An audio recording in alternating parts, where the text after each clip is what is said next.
And back in Lagos State, the Ministry of Fiscal and Urban Development says about 36,000 buildings have shown signs of collapse in the state.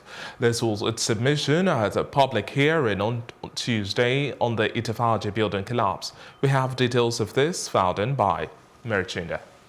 2 weeks after the tragedy of the Ita-Faaji building collapse, the Building Collapse Protection Guild says more houses in Lagos are awaiting their collapse. A panel set up by the immediate past governor of Lagos State, Mr. Ita-Faaji, found that there are over 140 building collapse incidents in 1 year with over 150 lives lost in Lagos.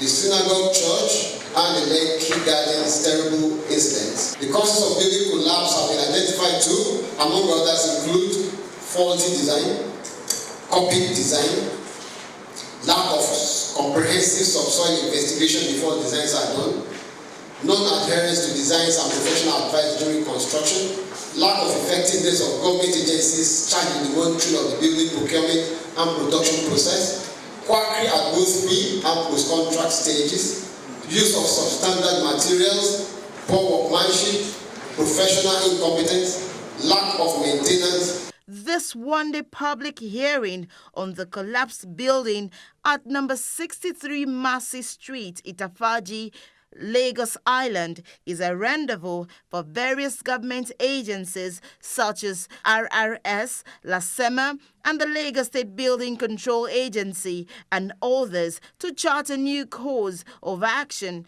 to forestall yet another building collapse. The state government announces its plans to fast-track resettlement for victims of the collapse and other persons affected by the proposed demolition of weak buildings by the state government. We want to prevent, it is difficult to eliminate now, but we are trying to get preventive measure from future occurrence.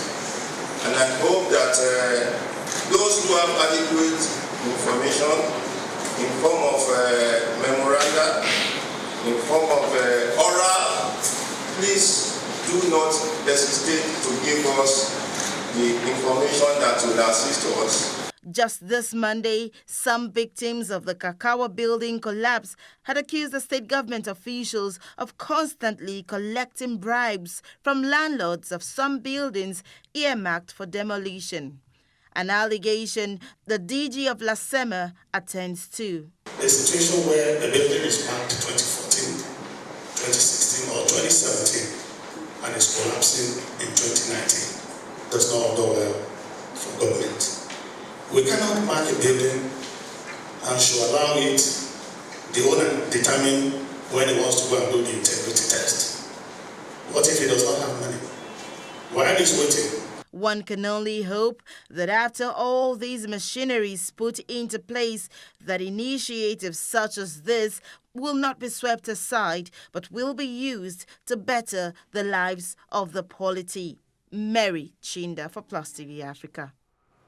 Meanwhile, President Muhammadu Buhari on Tuesday harped on the need for strict compliance to quality standards in the building construction, warning that those who cut corners that resulted in building collapse in the country would face the full wrath of the law. President Buhari gave the warning while receiving the leadership of the Nigerian Institute of Quantity Surveyors at the Council Chamber, Presidential Villa, Abuja. Recent tragic incident in Lagos and many others across the country reminds us of the need to strictly adhere to quality standards when it comes to the construction projects. Young, innocent lives must never be lost due to incompetence and greed. In the industry, we have 7 institutions, 7 sets of professionals.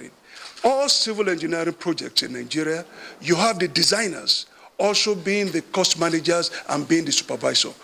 A singular set of professionals overseeing a project. It doesn't allow for transparency.